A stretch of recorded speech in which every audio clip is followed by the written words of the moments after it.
News, सच जरूरी है। नमस्कार दर्शकों, ये MNS न्यूज नेटवर्क और आप देख रहे हैं MNS न्यूज टीम। मैं हूँ आपके साथ शुभांगी। तो आइए देखते हैं आज की कुछ खास खबरें।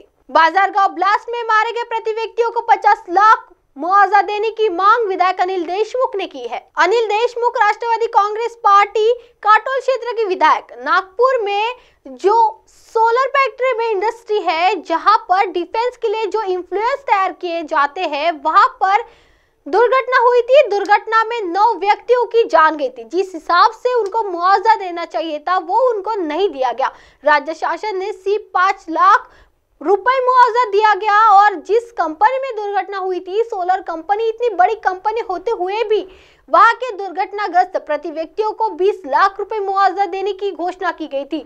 राष्ट्रवादी कांग्रेस पार्टी के विधायक यह कहना था कि दुर्घटनाग्रस्त प्रति व्यक्तियों को 50 लाख रुपए कंपनी की ओर से उनको देना चाहिए। और इन सभी मुद्दों को लेकर उन्होंने विधानसभा में सवाल उठाने की भी कोशिश की, पर अध्यक्ष ने अनिल देशमुख जी को वहां बोलने का मौका नहीं दिया। उन्होंने इसी कारण सभा त्याग कर दी थी। नागपुर डिस्ट्रिक्ट में जो सोलार इंडस्ट्री है, जहाँ पे डिफेंस के लिए एक्सप्लोजिव तैयार होते हैं, वहाँ पे कल एक दुर्घटना हुई। 9 व्यक्ति का उसमें 9 व्यक्ति मृत्युमुखी हो गए, उनकी जान गई। और जिस हिसाब से मुआवजा उनको दिया गया है, राज्य शासन ने सिर्फ 5 लाख रुपए दिए। और कंपनी जो सोलर कंपनी है, बहुत बड़ी कंपनी है, उन्होंने सिर्फ प्रति व्यक्ति 20 लाख रुपया देने का घोषणा कल की है। हमारी मांग है कि सोलर कंपनी ने हर एक आदमी को जो मृत्युमुखी गिरा है, प्रति व्यक्ति 50 लाख रुपए कंपनी ने देना चाहिए। और जिस हिसाब से वहाँ पे जो मजदूर है, वहाँ पे इतवार को भी उनको ज़बरदस्ती काम में लगाया जाता है। इस प्रकार की काफ़ी वहाँ पे मैनेजमेंट के खिलाफ में तकरार है।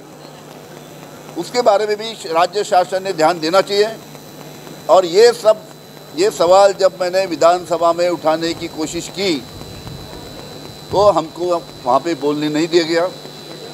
अध्यक्ष साहब ने हमको परमिशन नहीं दी, करके हमने इस विषय के ऊपर सभा त्याग किया है। आइए बढ़ते हैं अगली खबर की ओर। विधान भवन में विजय वडेट्टीवार ने यह बोलना था कि किसानों को सहायता नहीं बल्कि गुमराह किया गया था। विजय वडेट्टीवार भारतीय राष्ट्रीय कांग्रेस पार्टी पक्ष ब्रह्मपुरी क्षेत्र के विधायक। उनकी यह मांग थी कि राज्य के किसान बेमौसम बारिश के कारण उनको जो नुकसान हुआ था, उसमें किसानों को 10 लाख हेक्टेयर जमीन उद्ध्वस्त हो गई थी और दुष्काल से किसानों को तकलीफों का सामना करना पड़ा था। पर सरकार की ओर से उन लोगों को कोई सहायता नहीं मिली। विजय वडेट्टीवार की यह मांग थी कि किसानों को मदद नहीं की गई, सिर्फ गरीब किसानों को गुमराह करने का काम सरकार ने किया है। आइए देखते हैं उनकी क्या मांगे है। अवकाळी आणि दुष्काळी परिस्थितीवर जे काही या राज्यातील शेतकरी उद्ध्वस्त झाला, या सगळ्या परिस्थितीमुळे अल्पकालीन चर्चा सभागृहामध्ये आम्ही घडवून आणली। सत्ताधारी आणि विरोधकांच्या प्रस्तावावर आता उत्तर देत असताना या राज्याच्या मुख्यमंत्र्यांनी आणि सरकारने अक्षरशः शेतकऱ्याची बोळवण केली। गोलमटोल असं भाषण होतं आणि शेतकऱ्यासाठी ठोस असं काही या अधिवेशनाचं फलित म्हणा किंवा शेतकऱ्याच्या हक्काचं ते मिळालेलं नाही। मुळात प्रचंड अवकाळीमुळे शेतकऱ्याची 10 लाख हेक्टर जमीन उद्ध्वस्त झाली होती। अद्याप पंचनामे अपुरे आहेत। त्यानंतर दुष्काळीने प्रचंड शेतकऱ्याचं नुकसान झालं। 40 तालुके तोंड पाहून, सत्ताधाऱ्यांचे तोंड बघून त्यांनी दुष्काळ घोषित केला। 1021 तालुक्यामध्ये दुष्काळ सदृश्य परिस्थिती घोषित केली। त्यांना कुठल्याही मदतीची घोषणा या 1021 मंडळामध्ये सरकारने केली नाही। खरं तर एकूण या सरकारची भूमिका अशी वाटते की पीक विमा संदर्भात शेतकऱ्याला आधार नाही। 8,000 कोटी रुपये प्रीमियमच्या नावाखाली राज्य सरकार आणि केंद्र सरकारने पीक विमा कंपन्याच्या घशात घातले आणि अग्रिम म्हणून केवळ 25% 2,000 कोटी रुपये शेतकऱ्यांना घोषित केले, शेतकऱ्यांना मिळणार। त्यातील केवळ 1,100 कोटी रुपये शेतकऱ्याला आता मिळाले आहेत। म्हणजे जवळपास 6,000 कोटी रुपये या पीक विम्याच्या पोटी पीक विमा कंपन्यांचा फायदा करण्याचं काम सरकारने केलं आहे। म्हणजे 2,000 कोटीच रुपये शेतकऱ्यांना मिळतील आणि 6,000 कोटी रुपये पीक विमा कंपन्यांच्या घशात घालण्याचं काम, त्यातील वाटा हा नक्की कोणाला मिळणार आहे याचं उत्तर सरकारने दिलं नाही। हे केवळ दुष्काळी तालुक्यासाठी 2600 कोटीचा प्रस्ताव केंद्राकडे पाठवला, पण 1021 मंडळाचा प्रस्ताव केंद्राकडे गेलेला नाही, कारण ते निकष पूर्ण करू शकले नाही वेळेवर। NDRFच्या निकषाप्रमाणे मंत्रिमंडळाच्या उपसमितीची बैठक मदत पुनर्वसन खात्याने घ्यायला पाहिजे होती, ती न घेतल्यामुळे आणि दुष्काळ सदृश असा शब्द वापरल्यामुळे या सर्व परिस्थितीमध्ये आपल्या या सर्व मंडळातील शेतकऱ्यांना कुठलीही मदत सरकारने घोषित केली नाही।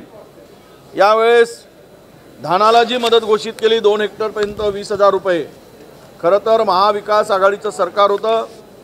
प्रति क्विंटल 700 रुपये बोनस आम्ही शेतकऱ्यांना दिला, प्रति क्विंटल 700 रुपये। म्हणजे 2 हेक्टरपर्यंतचा शेतकरी एकूण सरकारच्या धोरणाप्रमाणे 50 क्विंटल धान खरेदी केंद्रावर विकायचा आणि 50 गुणीला 700 रुपये 35,000 रुपये 2 हेक्टरच्या शेतकऱ्याला त्यावेळेस आम्ही मदत केलेली होती। पण आता मात्र 2 हेक्टरपर्यंत 20,000 म्हणजे महाविकास आघाडी सरकारने केलेल्या मदतीपेक्षा 15,000 रुपये कमी मदत आता या सरकारने घोषित केली आहे। कापसाला मदत नाही, सोयाबीनला मदत नाही, कुठेही त्याचा अंदाज नाही, केवळ आकड्याचा खेळ। म्हणजे अशी एक म्हण आहे की पक्ष फोडून या जमविला मेळ, आकड्यांचा खेळ जीव घेणा। मोठे मोठे आकडे सांगून थकले, दिले नाही काही बळीराजा। ही वस्तुस्थिती आहे। ही संपूर्ण वस्तुस्थितीवर बोलण्यासाठी ज्यावेळेस आम्ही राईट टू रिप्लायला बोललो तर त्या सभागृहामध्ये बहुमताच्या जोरावर विरोधकांचा आवाज दाबण्याचं कामही झालं आहे। यामध्ये मी सगळ्या माझ्या महाराष्ट्रातील शेतकऱ्यांच्या मोठ्या आत्महत्या होत असताना आणि शेतकरी उद्ध्वस्त झाला असताना केवळ घोषणा केल्या 6,56,000 रुपये शेतकरी 6,560 कोटी शेतकऱ्यांना देणार अशी घोषणा झाली, पण ते कधी देणार याचा पत्ता नाही। यामध्ये संत्रा द्राक्षाच्या मदतीच्या संदर्भात कुठलीही सरकारने घोषणा केली नाही आणि त्याबरोबरच यामध्ये जे नेटसेटचं नुकसान झालं शेतकऱ्यांच्या ग्रीन नेटसेट, त्यामध्ये कर्ज काढून 50% व्याजावर सवलत देऊ, पण त्यांनाही कुठलीही मदत नाही। अशा प्रकारे या संपूर्ण सततच्या पावसामुळे मी ज्यावेळेस मंत्री होतो त्या खात्याचा त्यावेळेस जवळपास 18 लाख हेक्टरला आम्ही मदत केली होती। पण आज सततच्या पावसामध्ये मदत करू असं केवळ सरकारने सांगितलं। त्या राठोड शेतकऱ्याचा उल्लेख आम्ही केला, 53 रुपये दिलेत, 5 खाते मिळून आता सरकारने सांगितलं 1583 दिले।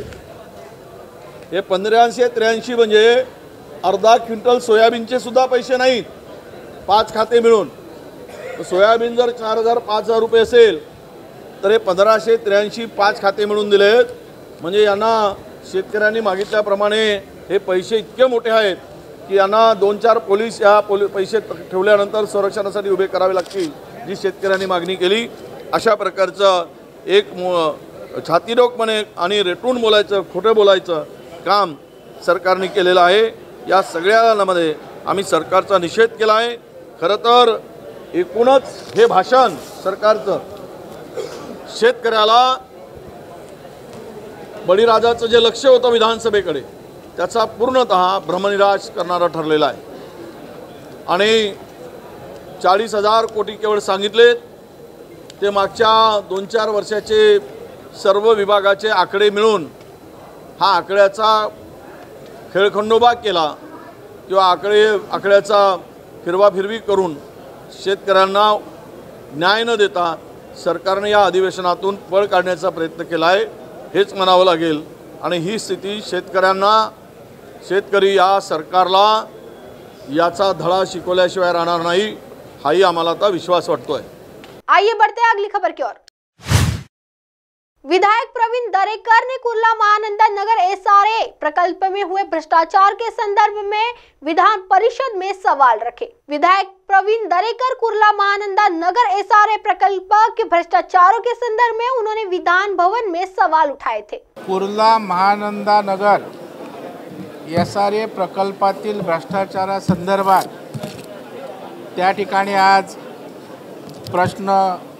तारांकित प्रश्न त्या ठिकाणी मी विचारला तारांकित प्रश्नाद्वारे, आणि त्या प्रकल्पामध्ये नियमबाह्य निकृष्ट दर्जाचं आणि धोकादायक बांधकाम असल्याचं जी समिती नेमली होती त्या समितीने त्रिसदस्य समितीने निष्कर्ष काढला होता.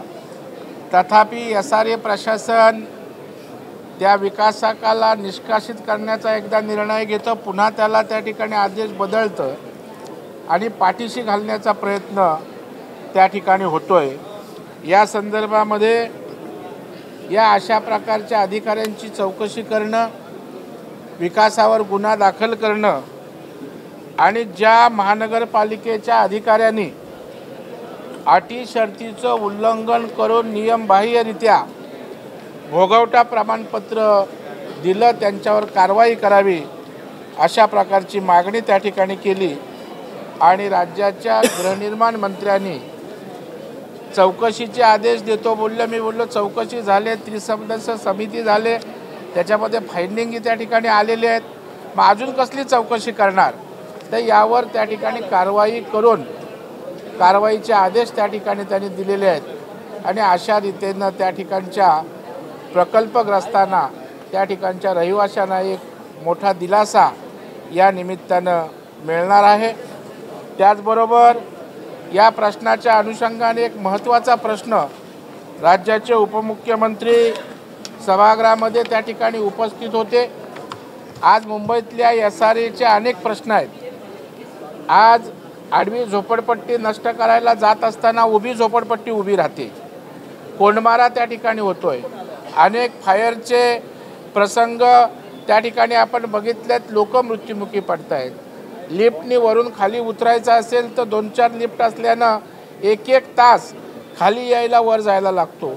या सगळ्या एसआरएच्या विविध विषयासंदर्भात एक व्यापक बैठक उपमुख्यमंत्र्यांनी गृहनिर्माण मंत्र्यांनी घ्यावी अशा प्रकारची विनंती करून मुंबईतल्या एसआरएच्या प्रश्नांना त्या ठिकाणी मग भाड्याचा प्रश्न असेल, अनेक प्रश्न असतील, त्याला वाचा फोडण्याची विनंती केली. राज्याचे उपमुख्यमंत्री सन्माननीय देवेंद्र फडणवीस साहेबांनी स्वतः उत्तर दिलं की गृहनिर्माण मंत्री त्यांच्या स्तरावरच्या बैठका घेऊन जे काही निर्णय आहे ते सरकार म्हणून करेल, आणि ज्या विषयामध्ये राज्याच्या मुख्यमंत्र्यांशी बोलणं आवश्यक असेल, सरकार म्हणून धोरणात्मक मोठे निर्णय घेणे अपेक्षित असेल, त्याकरता स्वतः मी राज्याच्या मुख्यमंत्र्यांशी बोलेन, बैठक घेऊ आणि एसआरएच्या सर्व रहिवाशांना निश्चितच दिलासा देऊ अशा प्रकारचं स्पष्ट आश्वासन उपमुख्य देवेंद्र फडणवीस साहेब यांनी त्या ठिकाणी सभागृहात दिलं. अब आप हमारे चैनल को आपके मोबाइल पर भी देख सकते हैं। मोबाइल ऐप पर देखने के लिए प्ले स्टोर से MNS news T app download करें। इंस्टा, ट्विटर, कुक, फेसबुक और कई सोशल मीडिया प्लेटफॉर्म पर हमारा चैनल उपलब्ध है। आप इसे YouTube पर भी देख सकते हैं, आप इसे लाइव भी देख सकते हैं www.mnsnewst.com पर। फिलहाल वक्त हो चला है दर्शकों ब्रेक का। ब्रेक से लौटने के बाद देखिएगा देश और दुनिया की तमाम बड़ी खबरें। बने रहिए MNS न्यूज़ टी पर। नमस्कार।